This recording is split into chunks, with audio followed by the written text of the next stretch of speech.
আমি ফুরফুরা দরবার শরীফের তরফ থেকে পিতা সাফিরি সিদ্দিকী যে জিনিসটা ঘটেছে আমি এর তীব্র নিন্দা জানাচ্ছি, আমি ধিক্কার জানাচ্ছি এবং তার সাথে সাথে আমি জোর গলায় বলছি আই লাভ মোহাম্মদ মুস্তফা সাল্লাল্লাহু আলাইহি ওয়াসাল্লাম, আই লাভ মোহাম্মদ মুস্তফা সাল্লাল্লাহু আলাইহি ওয়াসাল্লাম, আই লাভ মোহাম্মদ মুস্তফা সাল্লাল্লাহু আলাইহি ওয়াসাল্লাম।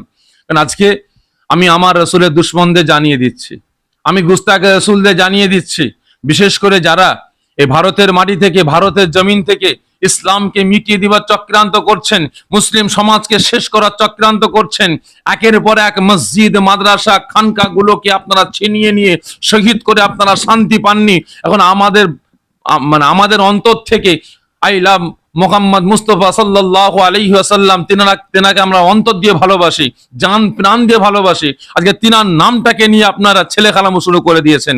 আমি রসুলের দুশমনদের জানিয়ে দিই, আপনারা শুনে রেখে দেন, রসুল আমাদের ঈমান, রসুল আমাদের প্রাণ, রসুল আমাদের জীবন, রসুল আমাদের পথ প্রদর্শক। আমরা রসুলের জন্য সবকিছু ইনশাআল্লাহ করতে তৈরি আছি।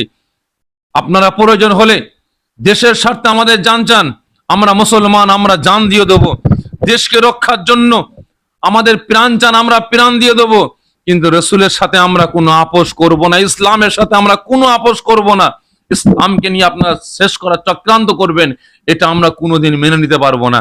আর বিশেষ করে আমি সোশ্যাল মিডিয়ার মাধ্যম দিয়ে আমি আমার দেশের, আমি আমার রাজ্যের সমস্ত জনগণের কাছে আমি অনুরোধ করব, এই বিজেপি সরকার আসার পর থেকেই একের পর এক ইসলামকে শেষ করার চক্রান্ত শুরু করেছে।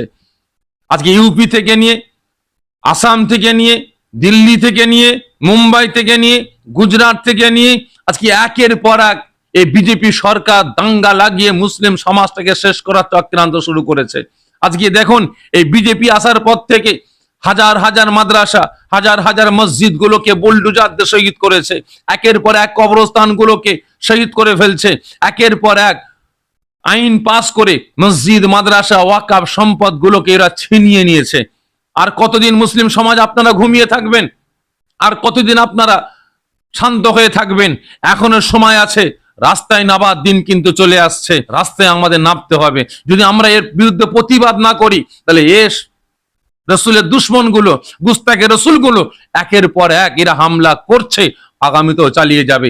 এই কদিন আগে আপনার বাঁকুড়া আমার বাড়ির একজন ভাই পিজা জুনায়েদ সিদ্দিকী ভাই, তিনি জলসায় যাচ্ছিলেন, সেখানে ইসলামের পতাকা ছিল, সেখানে ওই বিজেপির পাঁচাটা কুত্তাগুলো, আরএসএস এর পুষা গুন্ডাগুলো ভাইয়ের উপরে আক্রমণ চালিয়েছিল একের পর এক।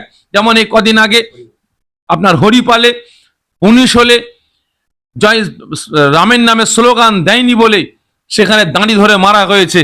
আমাদের এই পাশে হরিপালে পুলিশ হলে রামের নামে স্লোগান দেয়নি বলে তার পাঁজরে ছুরি দিয়ে আঘাত করেছে। মেদিনীপুর সহ আপনার ক্যানিং সহ চারিদিকে আজকে এভাবে মুসলিম সমাজের উপরে আক্রমণ শুরু করেছে। আর কতদিন আমরা মুসলমান চুপ থাকবো? এই প্রত্যেকের কাছে আমি অনুরোধ করব, জোড়হাত করে অনুরোধ করব মুসলিম সমাজের কাছে, আপনারা সজাগ হন, আপনারা একটু মজবুত হন। আসুন আমরা কাঁধে কাঁধ, হাতে হাত মিলিয়ে এই দেশদ্রোহীদের, এই সন্ত্রাসদের বিরুদ্ধে আমরা রুখে দাঁড়াই। যারা আজ ইসলামকে মিটাবার চক্রান্ত করছে, যারা মুসলিম সমাজকে শেষ করার চক্রান্ত করছে, যাদের মুখের ভাষা হয়ে গেছে, যাদের মুখের বুলি হয়ে গেছে যে আমরা আগামী দিন ভারতকে হিন্দু রাষ্ট্র বানাবো, আমরা বাংলাকে হিন্দু রাজ্য বানাবো, আসুন তাদের বিরুদ্ধে আমরা প্রতিবাদ করি, তাদের বিরুদ্ধে আমরা গর্জে উঠি। যদি গর্জে না উঠি, তাহলে আগামী দিন আরো আমার দেশে শান্তি সম্প্রীতি নষ্ট হবে। অবশ্যই ইসলামের জন্য, শরিয়াতের জন্য, বিশেষ করে রাসূল পাক সাল্লাল্লাহু আলাইহি ওয়াসাল্লামের জন্য আমি গ্রেফতার হওয়া তো দূরের কথা, আমি জান দিবার জন্য তৈরি আছি। কজনকে গ্রেফতার করবেন? রাসূল পাক সাল্লাল্লাহু আলাইহি ওয়াসাল্লাম হুজুরে আশিক, পাগল, দেওয়ানাদের কতজনকে গ্রেফতার করবেন? কটা প্লাকার্ড আপনি সরাবেন? একটা প্লাকার্ড সরিয়েছেন, আজকে সারা ভারতে নয়, সারা পৃথিবীতে লক্ষ কোটি কোটি মানুষ আজকে প্লাকার্ড নিয়ে আই লাভ মুহাম্মদ সাল্লাল্লাহু আলাইহি ওয়াসাল্লাম প্লাকার্ডটাকে তুলে ধরেছে। কটা প্লাকার্ড সরাবেন? কতজনকে আপনি অ্যারেস্ট করবেন? কটা থানা আপনার আছে? কটা জেল আপনার আছে? চলে আসুন, আপনারা জায়গা দিতে পারবেন না ইনশাআল্লাহ।